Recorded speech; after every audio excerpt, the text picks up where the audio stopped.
Good afternoon, everybody. Welcome back to 22 Panels. My guest today is Ben Marra, who's uh, it was a Instagram cartoon first, Yeah, right? yeah. What We Mean by Yesterday has had two volumes now collected by Fantagraphics. I've read them both in the last week, and uh, the first part I'll say is they're very different, which makes me very much looking forward to the third volume because I feel like something's going on that and I wouldn't let I thought to myself, oh, I could probably go to his Instagram page and figure it out, but that didn't seem like as much fun. I'll let the listeners do that. Hi mom, hi John, hi Britt, hi Adam. Those are the listeners. There might be a couple more. I figure we've got few enough. I should say hello by name. Um, Sure. so welcome, Ben. How are you? Thanks. Good to be here. I'm doing well. Yeah, how are you Yeah. doing? Uh, it's the end of my school year, so or well, not the end of my school year. My school year is done, so I am now into that. 3 or 4 days of, oh, wait a minute, I don't have to get up in the morning, that sort of thing, and then I'll start really relaxing soon. Um, Good. Yeah, May for teachers. I mean, if you don't know any teachers, May for teachers is hair raising. I can only imagine. Because it's like I work in high school and everybody's like, but I need an A, and it's like, yes, but you have a D and a week left. Right. What are we gonna do? We might be able to get you to a C. So maybe my book is you know, is something that you can relate to a little bit as. Oh, in lots of ways. Um, So I'm gonna normally I would say give me the front counter pitch for your book, but I'm gonna have to ask you for front counter pitches for both volumes Sure. because I think you have to pitch them differently, at least until we have the third volumes where we can say it all comes together. Assuming that the third volume's where that happens. If it's the fourth or fifth volume, that could be the thing too. But yeah, give me the front front counter pitch for volume one. All right. So what we mean by yesterday was my daily comic that I started in 2020. It's about a high school teacher Hmm. who concludes his day, and a lot of madcap adventure ensues for his evening. And it just sort of charts his kind of like a 12 to 16 hour um, period of time in his life. Um, but it's like a 400-page book. Yeah, I So was it about to say it gets, was a little jarring to me when I realized that I was on page 300 and we were only maybe 10 hours into his story. I'm right. like, Yeah. oh, so we're really doing this in real time. Right. Yeah. So it moves at what I like to call a glacial pace. And when I was doing the comic, I was able to kind of do it as a stream of conscious story and drawing exercise. I wanted to see, if I could draw a lot looser and do a daily comic strip as a challenge to myself, and it's kind of morphed into being how I do comics now. But Right. the second volume, the pitch would be it's a post apocalyptic a world where the Earth is about to be exploded by a dying sun. It's directly inspired by Jack Vance's Dying Earth Okay. series, and it follows the adventures of a anti-hero named Ninkujel, who is a dastardly human being and causes all sorts of mayhem and harm to those he comes across, um, in trying to uh, gain his selfish ends, I guess. So his actually his full name is Ninkajal the Self, and it's because he's just like all about himself. I like that. I don't know if I picked up on the fact that it was a post-apocalyptic world. It felt very D&D to me. Yeah, I mean, well, early D&D is directly inspired by Jack Vance in many ways, including the Yeah, Vancian magic system. But a lot of early D&D had like a lot of science fiction elements blended into its fantasy. right, Um, but it wasn't something that was explicit about in the story at all. I'm letting you know, and the right. listeners know now that that is sort of the setting, even Well, though, you're yeah, just it trying to make wasn't. me go reread it now because Yeah, it's yeah, like I'm gonna have to see if I can find what I missed that I was supposed to right. see to go, oh. I mean, Yeah, it no, makes some another, sense that like post-apocalypse we'd go back to medieval times, but right. Yeah, the Gene Wolfe's Book of the New Sun is also a big influence. I know that Wolfe has said that he set Book of the New Sun in Jack Vance's Dying Earth setting, okay. or was directly inspired by it as well. So yeah, that's my vision for a lot of medieval fantasy is that it's like actually millions and millions of years in the future when we've collapsed and collapsed several times as a species and have gone back and rebuilt and become medieval again. I mean, I feel Um, like you're getting into Wheel of Time territory now. yeah, that Wheel of Time explores that sort of idea as well, although I'm not as versed in that lore. Uh, Um, I did read all of that, whereas did you? Vance is still on my to read list, and as is a lot of the, I'm a child of the 80s, so Mm, like me too. most of the sci-fi fantasy that lots of people talk about was like the either during my childhood or before I was born. Um, and I have enough interests beyond sci-fi fantasy that it's like I just haven't fit it all in yet. It's a lot to consume. It So is. It is. The yeah, people that I know, like their only hyperfixation, the people that I know that have read all of that stuff, it's like all they read was sci-fi fantasy when we were growing up. Whereas yeah, like I do my Wheel of Time and then I do my Salinger and then I do my right. Kerouac and Same, then I do some like Elmore Leonard and some John le right. Carre. Then I Same do here. another. Yeah, I spread it out. Yeah, a Yeah, lot of genre and then some, real literature right, or like, literature, right. literature, and then, Um, so I feel like I have like my hyperfixation is good writing or good comics, and same. therefore I have passing knowledge of all of the genres, but not necessarily deep. And I know Jack Vance is one that I need to get into. My dad read a lot of Jack Vance, Oh, did but I he? haven't yet. Yeah.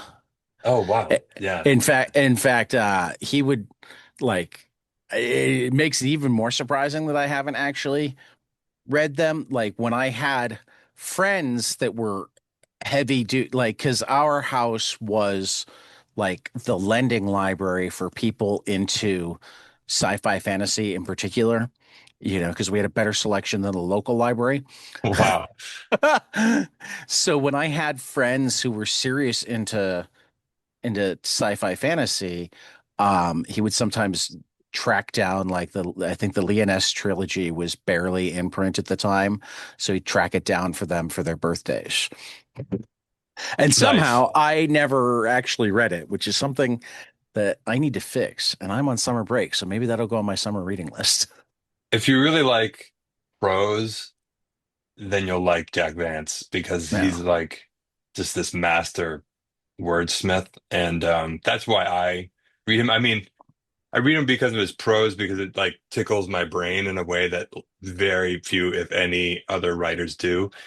right? And but also his imagination just completely blows my mind. Like I can't believe what he comes up with in his imagination. It just is like it just is mind shattering a lot of the time. And Well, as somebody who has like a lot of time to spend in his imagination, I'm often not impressed by what I come up with or what other people come up with and feel like I've seen it all before. But with Vance, it's like I can't believe that I'm like always surprised and astonished by what he's able to come up with. Well, that's about as ringing of an endorsement as one could possibly give. So it just went on my short list. Um, but yeah. So hmm, where am I gonna go now? I'm gonna. I keep forgetting to ask this question. It used to be a standard one for people that I was talking to for the first time, but I talk to enough people for the second, third, fourth time now that I sometimes forget for the first timers. But you're a first timer, so I'm going to say, give me your comics biography, and I want to specify specifically, not your bibliography. We might get into that later. We'll probably get into that later. But your biography, like tell me about what you remember reading as a kid. Some people remember that first book that they bought themselves. Tell me about the books that like formed you as a reader, formed you as a creator, made you decide, hey, this is something I want to do, or oh, I can do this, whatever. Right. So, all right.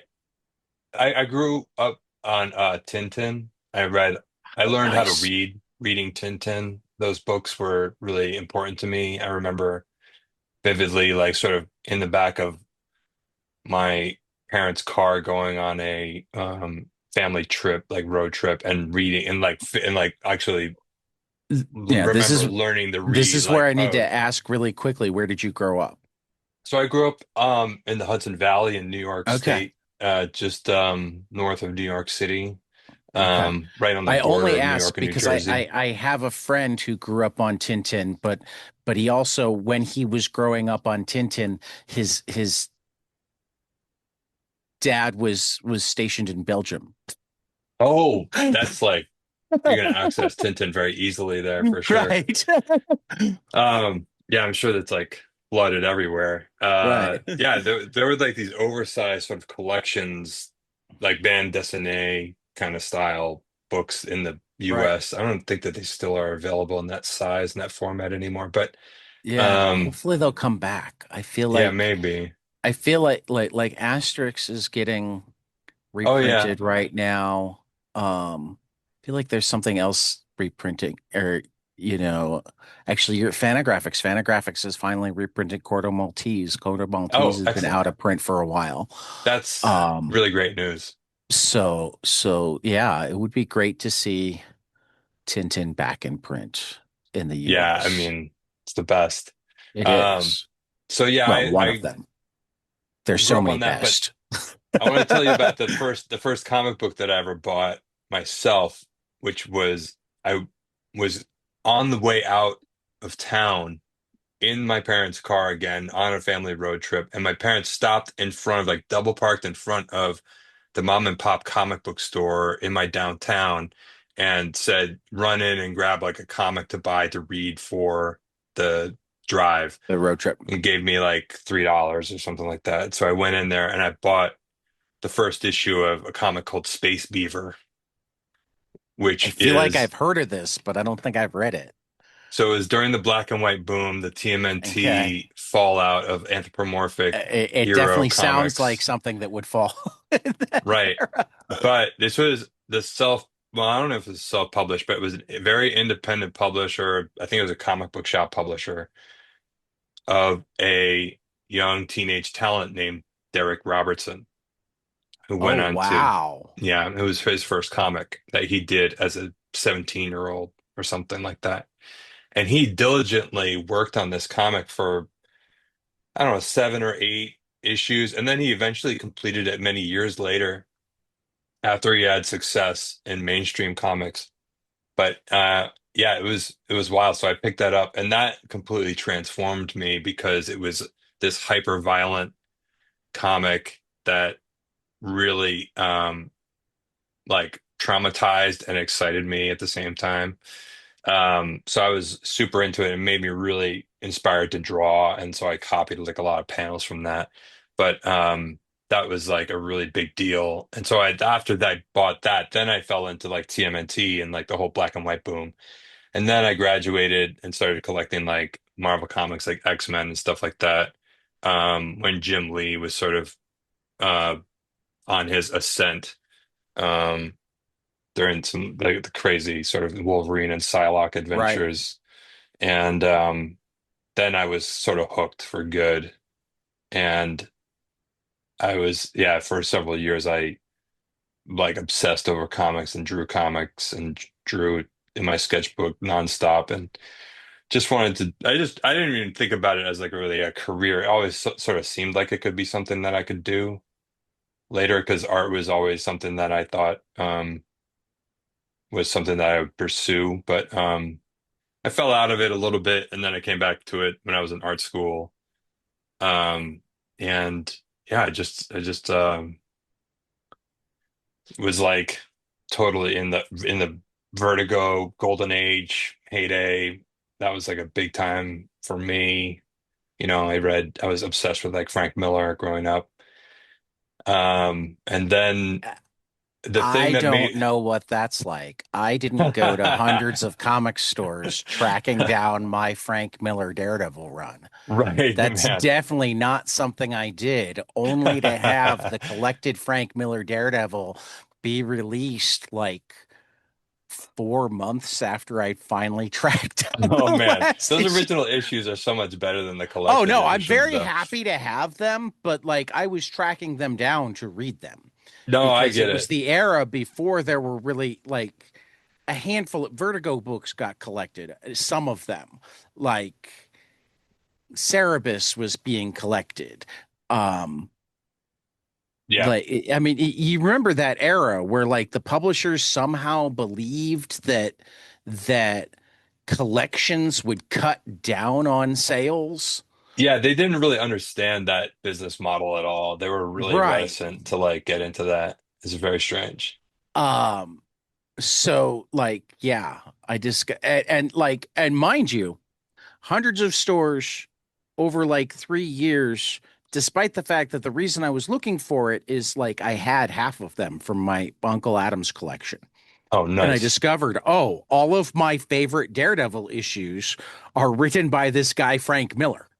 Yeah, man. I love those But it comics. was also roughly like internet was like by the end of the search, I knew what numbers I was looking for because the internet had, and for that matter, even Man Without Fear, which is still the best Daredevil research on the web, has been around since like the late 90s. Um, but my search started before it popped up. Hmm.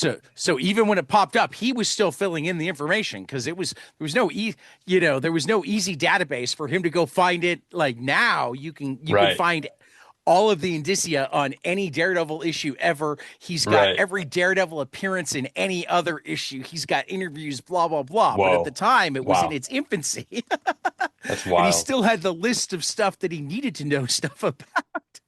Holy smokes. But it was because of him that I finally actually was able to bookend.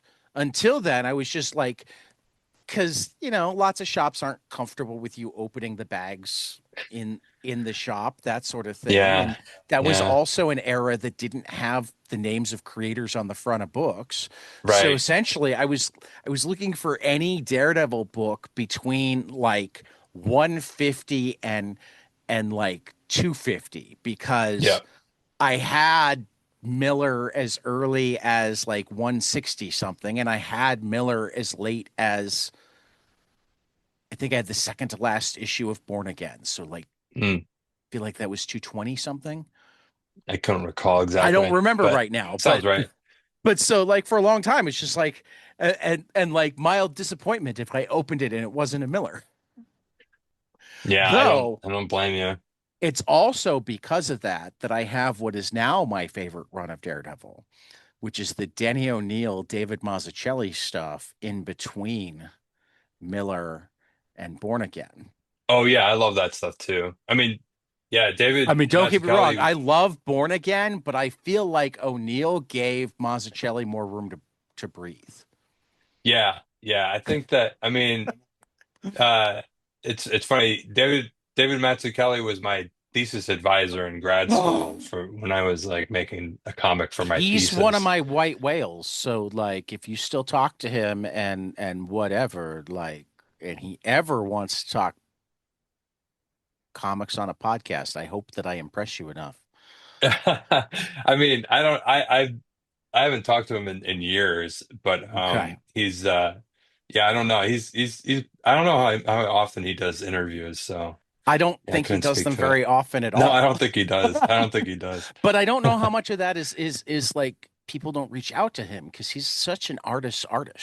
He is. I mean, yeah, he's very much. I mean, I don't know if he's still teaching, but I took a class that he taught at the School of Visual Arts, so Yeah. he's obviously out there I willing I to know he was at the impart Rhode his Island wisdom to School of others. Design for a while because I had an email address or I found him on faculty there and therefore Oh had yeah. an email address that I was never brave enough to use. Oh, yeah, I think he was teaching the same class at both RISD That makes um sense. and SVA, but I think the RISD one was like if I re this was like, 15 years ago. Right. He would teach a one semester comics class at RISD, but at SVA it was actually a full year Oh, class. nice. So yeah, I don't know if he still does that or not, but I mean he's Yeah, willing to to talk I to mean some people about comics. I It's I his students. always I always quote because I don't know if you know Joe Illidge at all. He was editor at Milestone. He's done some he was a bat editor for a while. He's done some writing in the last few years. I mean, sporadic writing like most editors do in Sure. previous years, um, but I remember the first time I had him on, the way he described Mazzucchelli. Did you say it was Mazzucchelli? You would know It's Mazzucchelli, yeah, that's the Italian. When you have Mazzucchelli. the C, when you have a Okay, CH in Italian okay. words, Well, I'll it's start getting it's it a right hard C. now. Yeah. That's how few people have talked to I mean, him. it's He it's comes I was up on this pronouncing it that podcast way. regularly, and nobody's pronounced it right. I think that's Mazzucchelli. how like 85% of people pronounce it probably. So it's like, you know, Um, but what Joe said about him is like, yeah, he'll pop up every 10 years or so, drop the mic, and then vanish yeah, again. 100%. Yeah.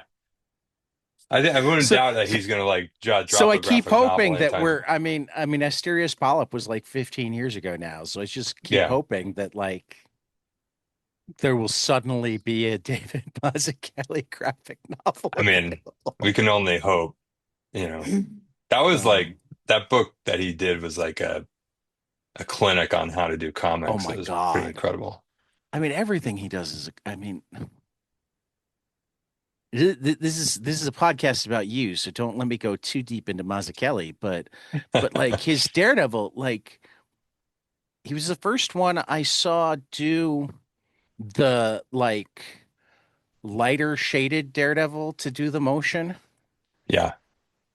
So you got to see the flips and whatnot, but he'd still be able Yeah. to do it all in one panel.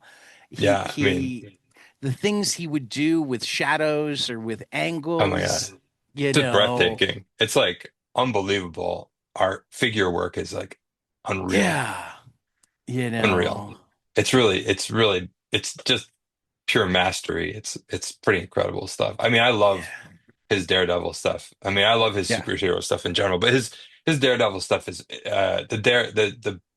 the Born Again stuff is remarkable. Even the art that the style as it develops over the course of that story is very interesting to see and watch, and just the Oh yeah, story of the artwork is like incredible, yeah, like how yeah, loose he kind of gets toward the end. It's just really beautiful stuff. yeah, yeah, I yeah, think yeah. it doesn't get better than that. I mean, I feel like for me, like Steve Ditko is like the best superhero comics artist ever. I Like like Ditko. it it goes like it sort of for me as I get older, the more comics that I make, Ditko to me becomes more and more higher on the pedestal. Um, but Mazzucchelli's stuff, you can't get better than that. It's We like did incredible. uh, something that I hope that I'll do again. Chris Condon and I did a live read of a comic for an episode of 22 Panels where neither one of Nice. us had read it before, and we just like literally read it together on air. And it was an Ann Nocenti, Steve Ditko Daredevil issue. Oh, wow. That's so cool. Love that, man. and and like we could tell that like it was Anne couldn't quite remember because I've talked to Anne, Okay. but we could tell that there was a certain amount of it that was Marvel style because like we're just certain that Yeah. Anne didn't come up with some of the crazy stuff that I'm not surprised. I mean because like Also, it's like there's a robot kid, but there's also a real kid, and it turns out there's a lot of the robot kids that are bombs, and like they're wow. they're all being carried in paper bags. Daredevil's Wow. gotta I mean, find the real one. wow. That's bonkers. I And I want to mean, say the owl was involved and some villain that we've never heard of. that's amazing. I wouldn't be But it was. surprised. But that was part of what we talked about. We're like, this is so batshit crazy, but at the same time, it's so fucking beautiful. I love that. I mean, like, I feel like maybe Ditko, if he doesn't agree with something in the script, maybe it's like goes against his sort of like philosophies or something like that. He's just gonna do like what he Whatever thinks he is the right wants. thing to do. Um, so I wouldn't be surprised if he completely went rogue and just like Right. did whatever he Well, wanted. but I mean, what I did pick up talking to Anne was that she loved Steve. Like she Oh, called that's him the great. sweetest. She called him the sweetest man. She loved being able to. So I have a feeling that it was every bit as much. They because it was clearly a one off. It wasn't even. Right. I don't even think it was during Nocenti's run. It could So have I been think it. something that they, So I think it yeah, was a fill like a right. pure fill in. I was just gonna and say, and or like it was in the era where they would sometimes pay to have the evergreen issue that they could throw in a file for when they needed a fill in, right. you Absolutely. know. Yeah. Yeah. Like, um yeah, like she might have written that script. They might have been like, so, Anne, can you so I write like a wouldn't be fill-in script just surprised. for like us to keep in the drawer? Well, but I wouldn't be surprised at all if it was actually Steve needed money and said, let me draw Yeah. something, and they paired him Yeah. with Anne, and she said, well, what do you want to draw? And he's like, I've got this idea, and she's like, okay. Yeah. Yeah. Probably it could very well happen that way. you know. um but yeah, she called him a very sweet man. She said she always enjoyed. She's like he was a little crazy sometimes, as No we all kidding. know.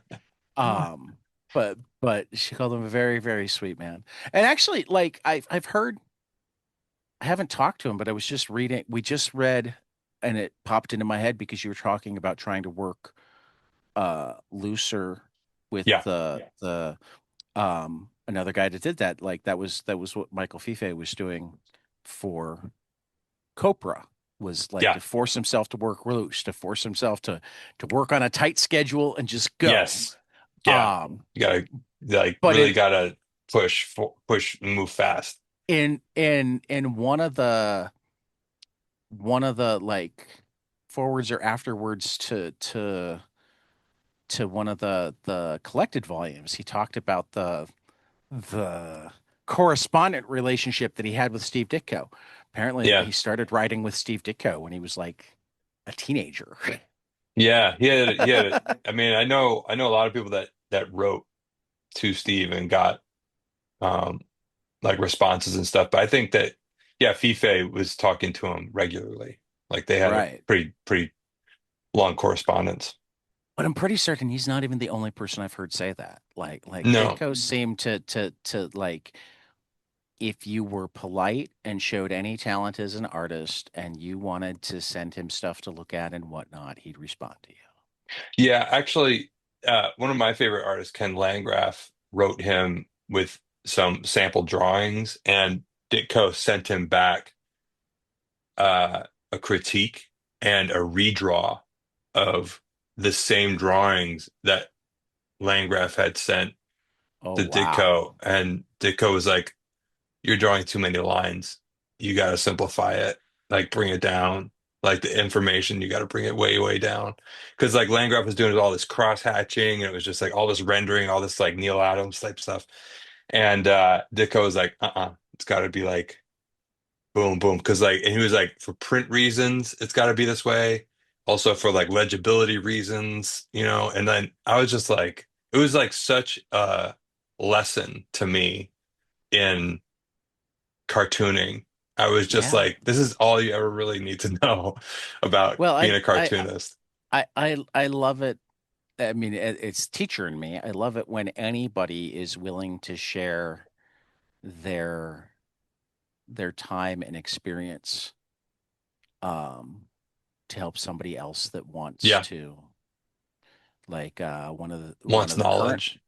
one of the Yeah. current guys that does Steve Lieber does like a monthly free portfolio review Wow. at a comic shop in Portland.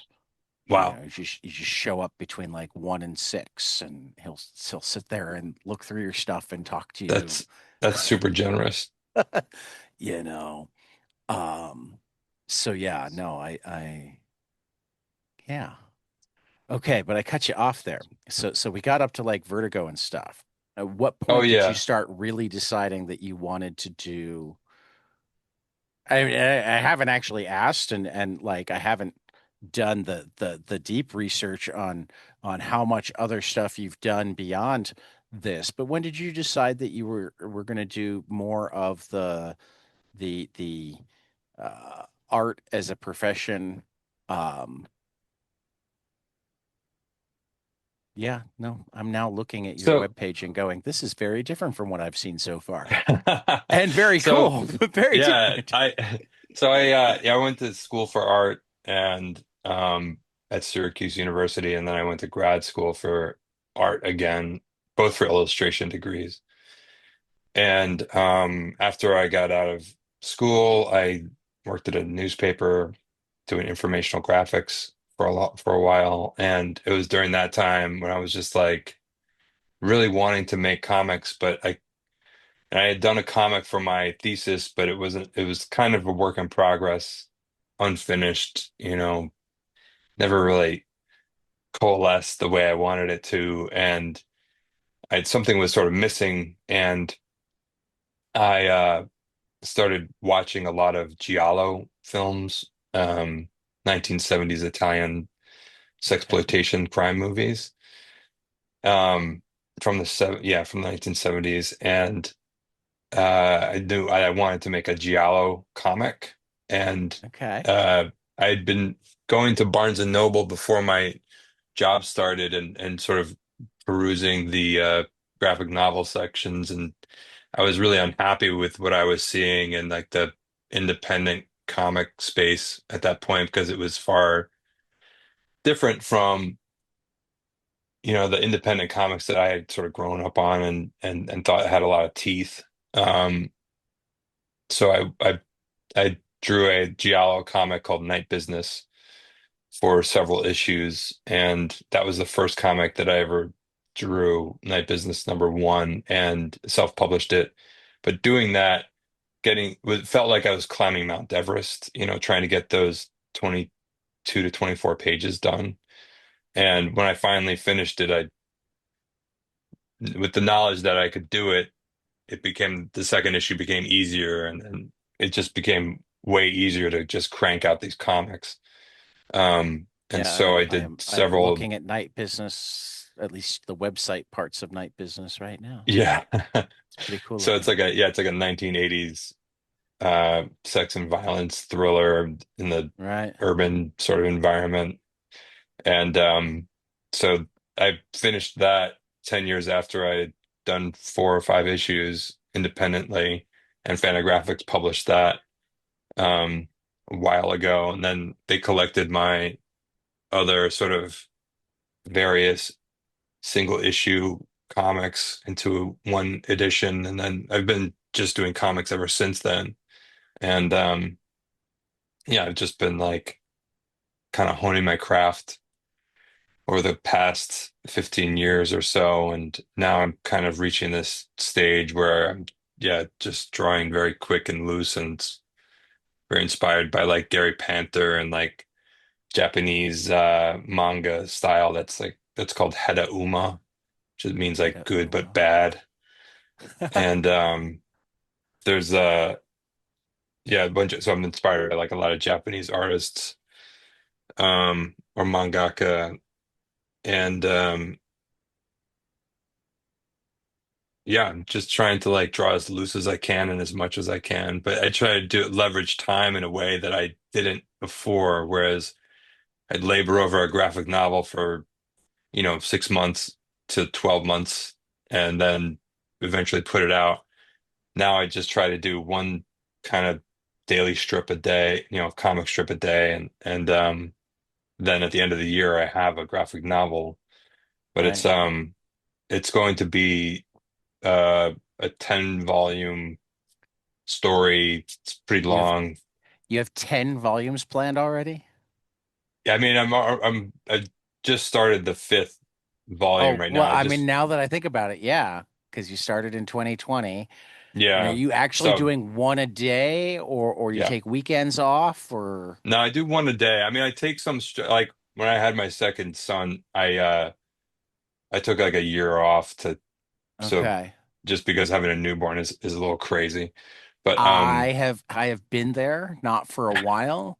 yeah. My newborn has had a pair of his own newborns. Oh wow. There you go. So yeah, So I remember I that part too. yeah, it's a lot. So yeah, I've taken breaks, but and I do sometimes like after I conclude a volume, like, maybe I'll take like 6 months off or something like that, and then I'll start the next one. But I have it all mapped out, and it could even go beyond 10 volumes. I have more stories to tell, but it's just right now going to be a 10 volume sort of tale that is sort of loosely connected to one another. But some of it not so loosely. All right. You've got me hooked. So, Good. so it's now, I mean, and now you've got me both hooked, and I'm sitting there going, okay, don't you pull like a Robert Jordan on me and die before it's done. I know, hopefully Not not. not unless you've Or given not unless you've given copious notes to somebody to finish it for well, you. I actually think that it's I like mean, it going could full serve. circle, that's the only reason I was able to get done. I was able to finish the Wheel of Time is because Man, Robert was married to his editor, and when he got sick, she's like, "Okay, you need to write the scenes that are so important that you need to write them, and you need the most detailed notes possible for everything else because you're not right, going to get this done." right. I think that it was it's like an amazing sort of feat and story in and of itself for Brandon Sanderson to step in and It is. finish it the Yeah. way he did. I mean, I haven't read those books, but from what I hear, he did a fantastic job. Honestly, I think the three by Sanderson I like as much as anything after the fourth or fifth by Jordan. I mean, that's like a remarkable. That should not have worked, and yet it did. I mean, I mean, Sanderson gives a ton of credit to Jordan, but I think you also have to give credit to Sanderson for pushing back because in Jordan's head it was one volume, and one of the first things he did was say, maybe this would have been one volume for Robert Jordan, but I am Right, not Robert Jordan. I need three. right. No, I think that was really smart. I mean, it's like it's just an and the, astonishing accomplishment. I just don't think that yeah, that and and will then he ever took work a again. whole. I mean, I was like following his blog during that time because I was just fascinated by it. He's like, and then he took a whole year. He's like, I know everybody wants them right away, but I'm not even going to start writing for a year. I'm going to take a year to do an in-depth reread of everything that's come Wow. before Right. so that I I mean, it's can really amazing. get into the characters. Yeah. I mean, it's phenomenal. I don't know how he did it. And even just to have like the like kind of egoless approach to it, being like, this is not mine, but I'm going to do my Right. best to serve this other person's vision and do the best I can to Yeah. honor it and help it be what it needs to be. I mean, that's just like I just don't know. Not many other writers could do that. I'm not a huge Sanderson fan, but I think that that is an incredible Yeah, accomplishment. I need to read more Sanderson. There's very little of his stuff that I've read and not liked, but I haven't been like over the moon for it most of the time either, which is Yeah. why other than his Wheel of Time stuff, I haven't gotten deep.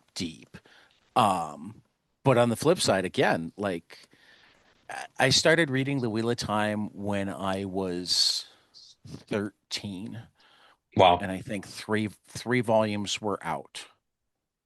Um, I was probably, I think by the time I was out of middle school, they were up to, I think, Fires of Heaven, so the fifth volume. Okay. And then it started being way more time in between volumes. Yeah. You know, all of those came out in about 5 years, maybe even four, Yeah. right? And Seems then like it that's was the like, typical trajectory. and then it was like a year and a half, and then it was like two, and then it was, and I remember when it was, the ninth was, I think, I don't remember what the ninth was called. I get them confused sometimes at this point. But the I couldn't ninth, tell you. it had been like 2 or 3 years since the ninth, and I was in college for the second time, so I was an adult with kids, right? I was like 25, maybe 26, Yeah. and I was actually living in a dorm room. Um, and I discovered that my RA was a Wheel of Time fan. So Oh, like wow. it came up in conversation, and we was like, we haven't heard anything about when the next book's coming out. So we went looking, and Jordan had died 2 hours earlier. What? Oh, no. And it's like, holy shit. But then literally the next day, they announced Brandon Sanderson Oh, wow. because, Wow. I think his name was actually Oliver. Oliver and Harriet had planned it out and even kind of picked their first choice. So Right. I don't think she'd buried him before Harriet called and left a message on Brandon's machine that Brandon initially thought had to be a joke. Wow. That is astonishing. That's incredible. But then there was a timeline, because pretty quickly he said, "Yeah, it's not going to be one book; it's going to be three, and it's going to be 2 years before you see the first one because I need a year Right. just to Just like for research. wrap my head around everything." Um, but yeah, no, I don't know how you do that either because it No. seems. I mean, I'm glad. It seems like an I'm really impossible glad that it task. happened. Yeah, I'm really, really glad that it happened. But like, nothing like that has happened with any of the other series that I mean, they're finally doing some interesting Dune stuff outside of Herbert and comics. Oh, okay.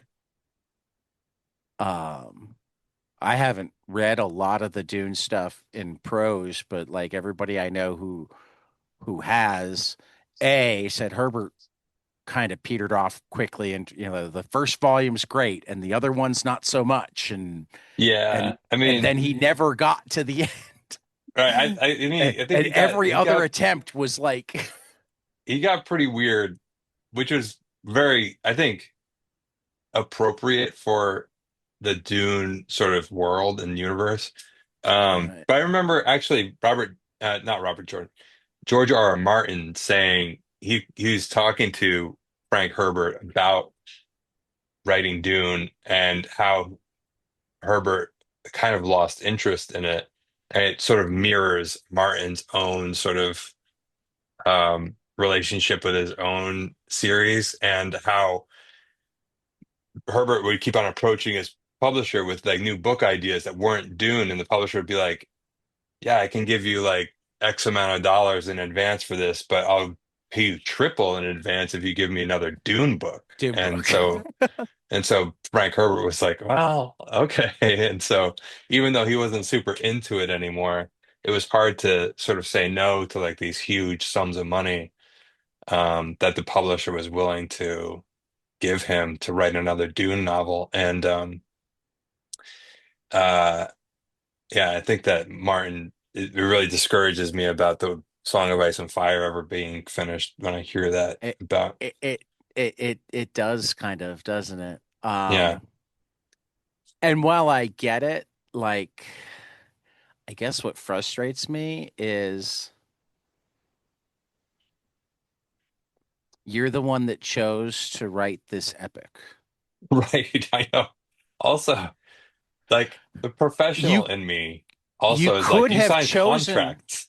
you could have chose I mean like contracts aside even you could have chosen to write it in such a way that it could have ended at other points. True, You know. true. He doesn't Um work that way, he says, and like that's I think the problem. I mean like Star Wars, I still call A New Hope Star Wars because that's what it should be Me called. too. Um was Me too. very much written like Lucas had three movies in his head, right? But he didn't know if he was going to be able to make them. So he wanted Right. Star Wars to be able to stand on its own. Right. And for that matter, if you've ever read Splinter of a Mind's Eye, have you read that? No, I One of haven't. It's one of the earliest I mean, it was like a Star Wars novel that came out, I think, in the 80s. Um, Yeah. that was and like a lot of it is and it doesn't completely fit into continuity because what it was his script if he could only do one more movie and Oh, he was wow. paying for it himself. So like a Interesting. lot of it is Luke and Vader in like this foggy planet. Right. So they didn't have to do a lot of set stuff. Oh, interesting. Yeah, you could do it all on the soundstage. But, then Star Wars was a hit and the rest is history. Oh, that's Um fascinating. but yeah, no, I always thought that was uh was one of those cool things that because that was I mean, in hindsight it seems brilliant, but like Lucas traded a lot of his money up front for merchandising rights and for um the right to make sequels. The merchandising Right. rights were almost a throw in Right. because nobody had really merchandised before, and No, he was giving up so much money up front for sequel rights that like they felt bad for him. So when he asked for merchandising rights too, they're like, yeah, sure. man. That's never happening again. No, no, no. Yeah. In fact, I understand that like the direction that Star Wars ultimately took was based on the merchandising Probably some. ification of the movies. Like the Ewoks were more for Hey, merchandising. don't bash my Ewoks. I was three I in 1983. Return of the Jedi was the first movie I remember seeing, oh and wow, I that's love amazing. Ewoks. I love the Ewoks too. Um, up until a point, and then Though what I I don't know. actually heard was they couldn't find enough tall people. They Oh, were supposed to be interesting. Wookiees. Right. They were supposed to be Wookiees, and they couldn't find enough. That makes sense too. As they started like looking at it and whatnot, they're like, I don't think we can make this work. And then when they started playing with it, they also decided that it would be funnier in a good way, the types of ways you'd have to do things to have these little people take down the empire. Yeah, that So makes sense. I'm firmly in the I think the Ewoks were a good call camp. Okay. I can totally see that. Um, You know. yeah, yeah. Now writing and directing the prequel trilogy, that I don't think was a good call. I think you made a lot of bad choices there. It's Well, unfortunate. and like the thing is, he didn't write or direct Empire Strikes Back or Return of the Jedi. So it's No. like he learned that lesson and then he Yeah. unlearned that lesson.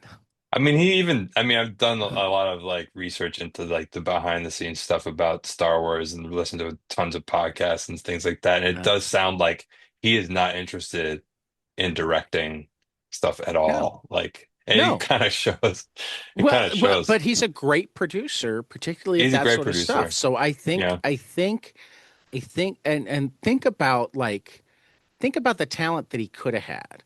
I mean, there's rumor that he sat down with Ron Howard and Steven Spielberg and tried to convince them to do the prequel trilogy, and they're the ones that convinced him to do it themselves. And if Yeah. He that's also approached true, like Kasdan too about writing it. right, and if that's true, then your problem is you shouldn't have been going for the veterans. You should have been going for the fans. How Yes. many up and coming like I just sit there and for that matter, they gave him bad advice, telling him to do it himself rather than going, Robert Rodriguez would do it for free. Right. Yeah. He should have You done want a something like that. screenwriter? Put Kevin Smith and Quentin Tarantino on it. Right. Yeah. He should have. Kevin will curb Quentin's more violent streak. Yeah. Quentin will curb Kevin's potty mouth, and you'll Yeah. have and they won't want to disappoint you. So all of the No. things that you're worried about aren't going to happen anyway because you're their like God. Yeah, and he could have had the final say and just executive produced Right. it. And they could Right. have, and the thing is He could have he could have done like all of those, the special effects. He could have done yeah, all the parts that he likes yeah, and had the cream yeah, of the crop. yeah, it's unfortunate. Yeah, because like the Star Wars, the original movie was so many other people had a hand in helping him Right. refine and refine and refine that story over and over and over again. Uh, to make And it into still something that was like a diamond. And right. the problem And is still that like objectively Empire and Jedi are better. yeah, I would agree with Empire for sure. But like uh I do think that like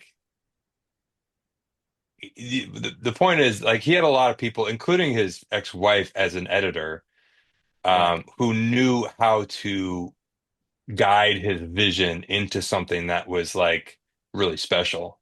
But when he didn't Right. have those other people around him to keep the guardrails up or like help him focus like a laser his vision into something that could be something really interesting, it just ended up being, trade blockades and taxation stuff, which was all stuff that he Well, wanted to explore in the original Star Wars, but they were like, and don't do that. I mean, I'm not even saying that you couldn't have done some of that, but you still have to write the script way better to make it work.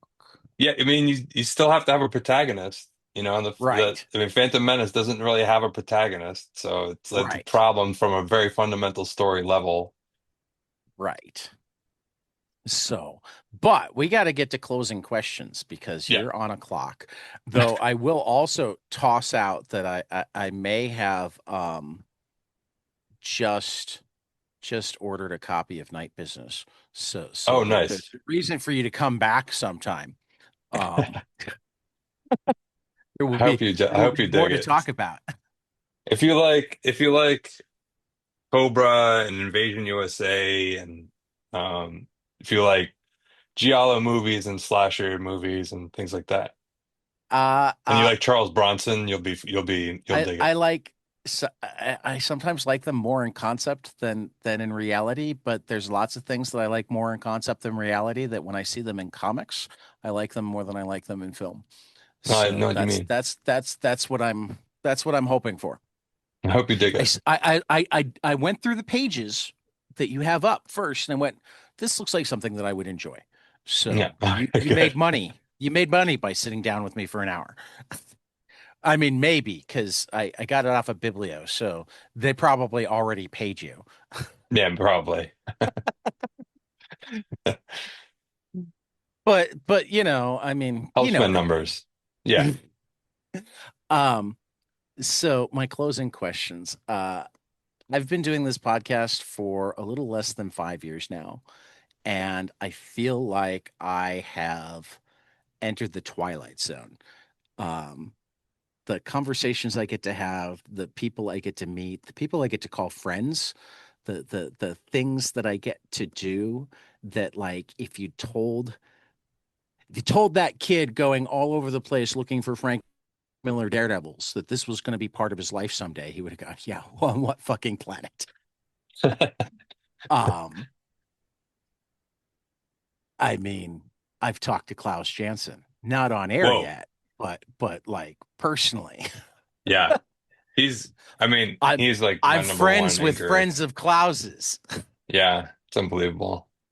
You know, that sort of thing. But I find that like everybody who spends time around this industry or creative industries in general, um, gets that.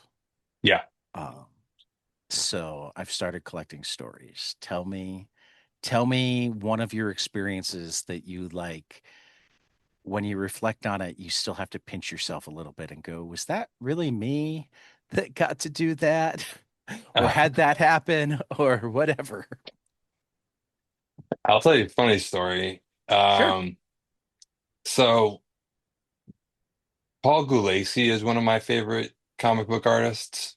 Hmm. And I struck up kind of like an email correspondence with him um, back when I was trying my hardest to become a comic book artist and make my own comic. And you can see Gulacy's influence on Night Business in a lot of ways.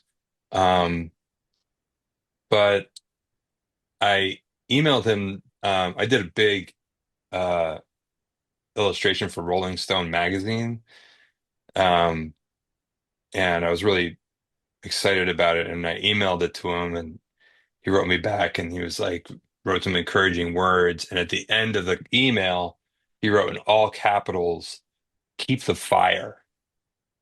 So I was like, okay, cool. Keep the fire. I'm gonna remember that. And then for my first tattoo, I got like a panther head on my shoulder, and underneath it, it's like growling and stuff. And underneath it, it says "Keep the fire." And I didn't realize that this was actually the album title for I think a Kenny Loggins album title. It's called Okay. "Keep the Fire."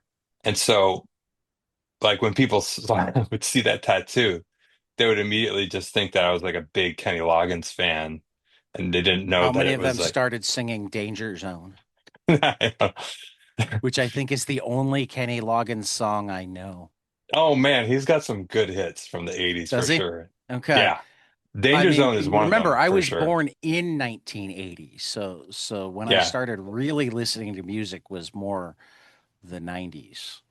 No, I got you. I'm with you. I'm like right in that pocket too. Like Kenny I mean, Loggins, I started listening to Springsteen when I was young, yeah, no, my and there was lots dad of would Beatles play and like Born Rolling in the Stones and USA. Bob Dylan are around, Hell yeah. but like the music that I got into for myself after a very brief country phase was Pearl Jam and REM Oh and yeah. Nirvana, Yeah. Green That's the Day, natural. Red Hot Chili Peppers. Right on. Then started to discover some of the better hip hop and, Oh then yeah. started going backward into jazz and blues. And now I just listen to all the good shit. I know. That's how I That's just, like the that's how I describe my taste in anything. I like the good shit. that's why, everybody has their entry point onto like the tree of music, Right. exploring different branches, going down different. Yeah, Yep. absolutely. No, but you Yep. should go back and listen to some Kenny Loggins stuff from the 80s. He has a really good single from the Footloose soundtrack too that's called "I'm Free" or "Heaven Knows a Man" or something like I can't remember the Okay. exact title, but it's very We'll good. see. You sold me on Jack Vance better than Kenny Loggins, but we'll see. Yeah, so anyway, yeah, that's my Paul Gulacy story, which is still No, that's kind of very kind cool. of kind of tickles me because I'm just Yeah. like, yeah, I've got this Kenny Loggins Well, and quote on it my always arm, feels but cool. I mean, like it never gets old that this is a this is a community where people will get back to you. Oh yeah, no, it's crazy. Like it's funny when I started doing conventions and stuff, and you know, I would meet like Jim Rugg and Tom Scioli and Michel Fife and all these Mhm. guys, and I'd already known them through their work and through their comics, and so and they knew me too through my comics, and so we already had like this bond. It was strange. It was like Right, we had like a we had like a already formed like a club in a way. The entry right, was like make a comic that we all sort of had read of each other's. And so like when we started hanging out, it was almost like we were immediately friends because we all had understood each other just based on what we had made. I already right, knew that we had all read the same comics. These were the inspirations that we were drawing from. So I right, already knew who they were, and they weren't like very different from who I was from my own experience with comics. And so right. yeah, it was really crazy. And then you, of course, yeah, you meet other people that are also doing the same thing and in the same space, and it's yeah, it's gonna be I mean, wild. it seems it's always really weird for people when they start meeting their influences. Yeah, yeah, it's really wild. Then yeah, You yeah, know, FIFA introduced me to Klaus Janson, right. um, and that was a wild experience because yeah, he's his inking on Frank Miller's Daredevil is like Ugh. some of my favorite I mean, stuff ever. Klaus is probably the reason that I understand how important inking is, Yeah. because there are at least four well-known artists that I think are infinitely better when Klaus inks them than when anybody else does. Yeah, when I was taking Matt Kelly's class and he was talking about pencilers and inkers, he was like the inker usually is the better draftsman.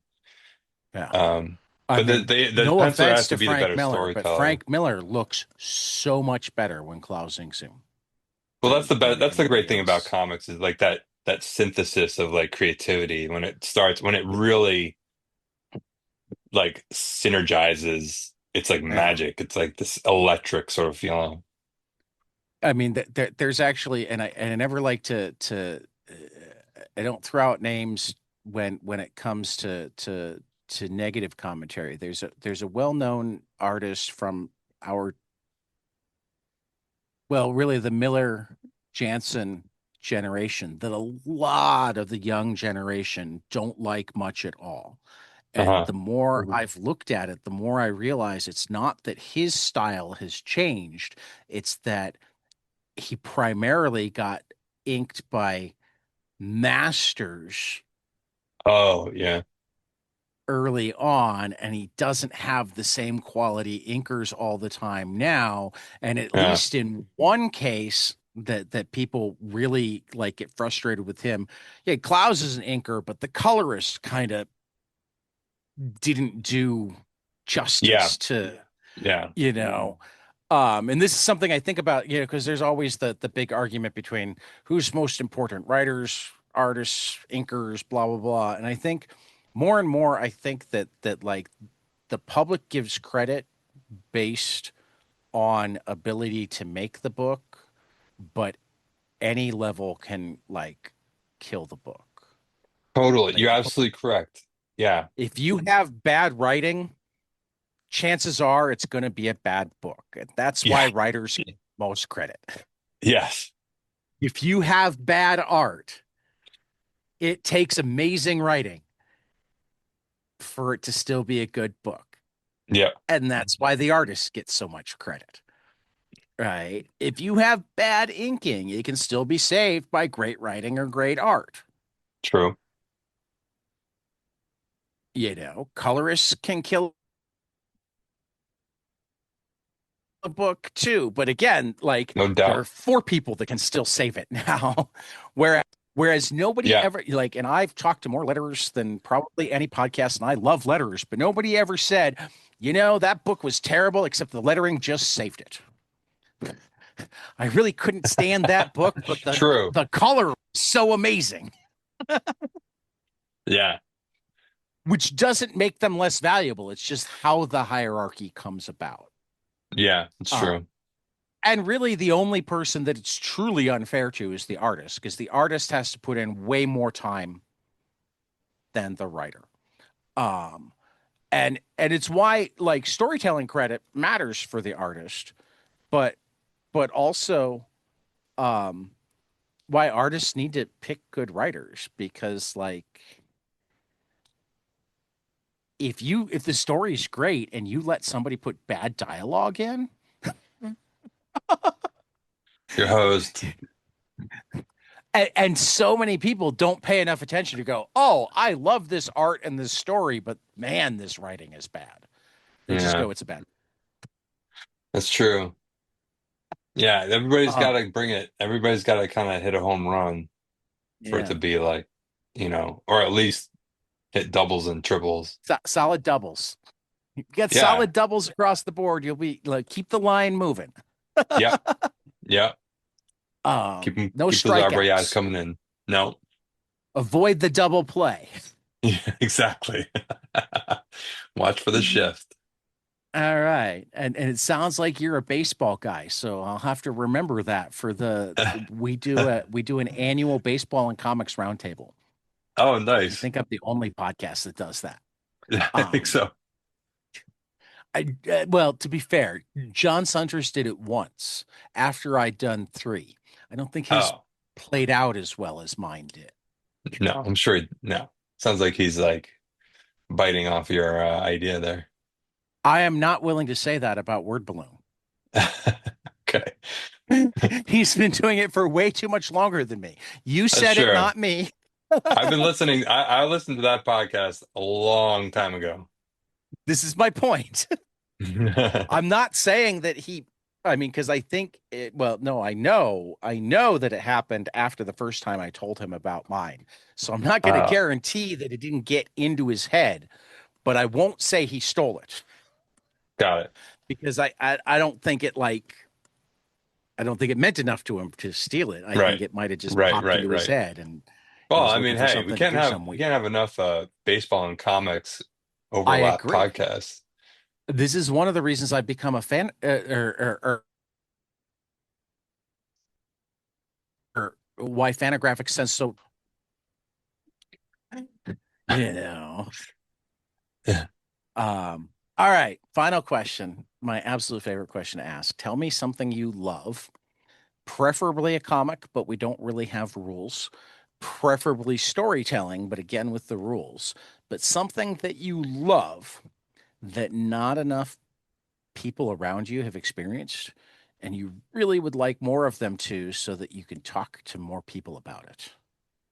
Okay. Yeah, this is something that directly influenced my own comic, What We Mean by Yesterday, and that's Gary Panther's Jimbo comics that were published by Matt Groening's Zongo imprint, which is different from his Bongo comic publishing Right. company. So Zongo Comics published a few of his friends' comics, including Gary Panther, and it is one of the most raw, sort of weird comics that I've ever seen and read. And I actually have, they're kind of hard to find now. You can find them on eBay, but like they're like these weird, Oh, nice. yeah, that's an issue. And it's just like I just happen to have this here. Just going to show you some pages. I know this is a podcast, so nobody can see it really, but it's just like, No, I can see it. uh, yeah, it's just like Oh, these, yeah. this really beautiful, kind of crazy 6 panel adventure comic of like the post-apocalyptic Jimbo world that he lives in. Well, Um, for our listeners and possibly for you, I have good news.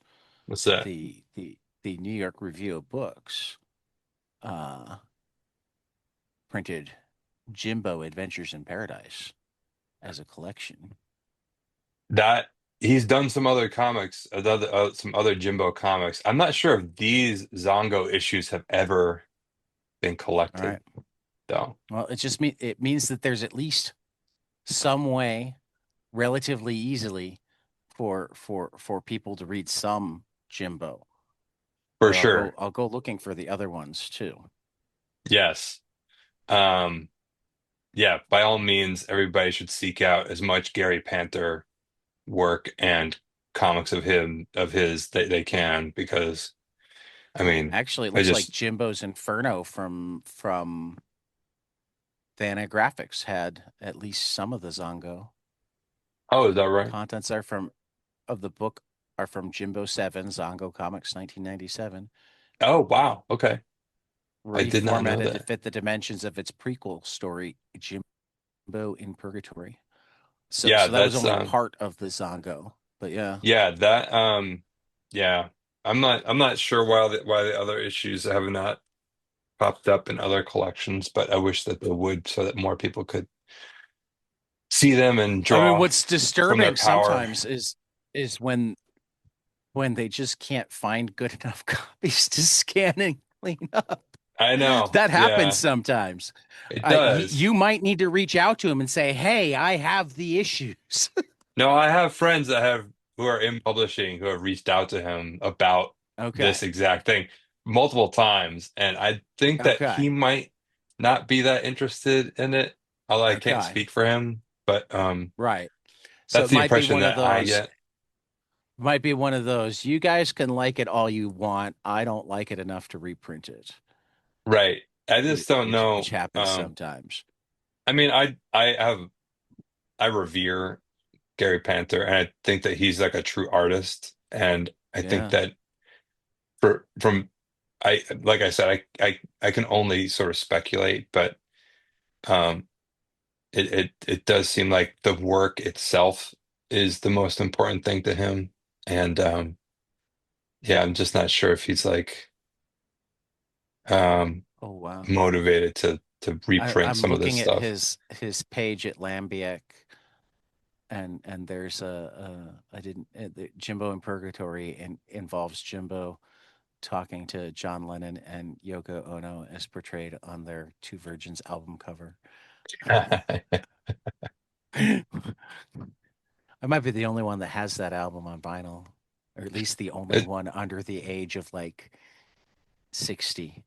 The yeah, I only was one just gonna that say didn't that. buy it when it came out. Right. Yeah, I mean, he's a music head too. But I just Yeah. love the way that he kind of approaches drawing, and it's just so free and kind of it looks just like breathing. It's like Yeah. effortless, and like it just I take a lot of inspiration from that, and just think that's like there's something there's something to that approach that really I think is really strong and powerful. And he's also done album covers for Frank Zappa, the Red Hot Chili Peppers, The Residents, and other punk bands. Yeah, and he Wow. did a lot of design work for Pee-wee's Playhouse as Pee Wee's well. Playhouse. Yeah. Yeah. Yeah. Yeah. Yeah. All right. We're going to have to dig more into Gary Panter. You're selling me all sorts of stuff here, Ben. Good. Generally I'm works the glad. other way on my podcast. I'm pleased. I don't know if my Okay. checkbook will be, but thankfully I've only pulled the trigger on buying one thing so All far, right. Good.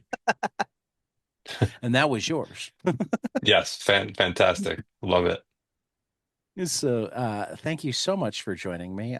Hopefully, it becomes at least a every volume of this is what we mean by yesterday thing.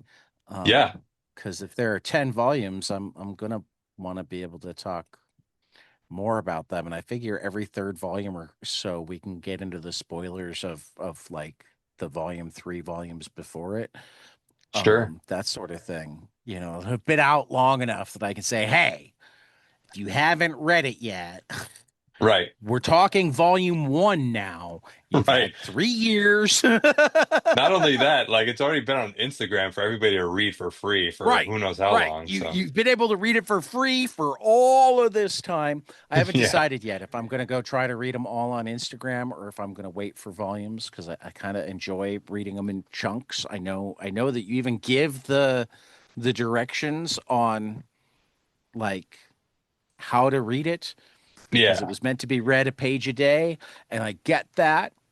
And even so, as I was reading it, keeping that in the back of my mind, I'm sitting there going, no, because every time I missed a page, I would have had to like, I mean, this is part of my problem with any web comic that isn't set up in an easy way to like deliver to Yeah. you regularly is like keeping track of where you're at, Yeah. finding it starts becoming a frustration, and then you Well, like dread going back to it. that's the And reason why you can never really read it back on Instagram, the old uh earlier strips, because it's just not conducive to like going right, backward. right. But I am looking forward to the next volume because Cool. and I'll admit, and this is something I'll tell our readers too, or listeners too. Like if you love the first volume, you got to stick with it in the second volume because it Yeah. like took me a minute. The change was jarring. Yeah. Um, and like it was even jarring enough that if I hadn't had this interview coming up, I probably would have walked away from it and come back at some point. Hopefully, come back at some point. Um, but like once you've gotten out of one headspace and into the other headspace, it's really brilliant and satirical in so many different ways. Very much like the first one had been, but Right. just in like this totally different setting where Yeah. you can deal with different things that like people would totally go get your politics out of my comics, except that like when it's D&D fantasy world, it's not politics because I mean it's not the real No, world. that's right. um there's lots of like digs on consumerism and selfishness and just kind of this weird selfish culture that we live in that also doesn't like to acknowledge being selfish. Yes, indeed. The hypocrisy of American culture comes through, possibly world culture, but distinctly American culture as well. We're all just human beings. We're all complex and are, Absolutely, many different facets. It's absolutely. like it's all the world in life is really crazy. It's just super weird. But that's also, I think, why sci-fi, fantasy, comic superheroes exist. Is why I always laugh when people say, get your politics out of my superhero comics." I'm like, have you really been reading superhero comics for very That's long? like all. Because That's like like what they're. Yeah, that's what science fiction and superhero comics are designed to it's do, like is it's explore like that you stuff. you you you do understand that when Captain America punched Hitler, we weren't in the war. Right, right, Pearl Harbor was still in the future. right. Yeah, it's weird. We had Nazis gathering at Madison Square Garden, and we were okay with that.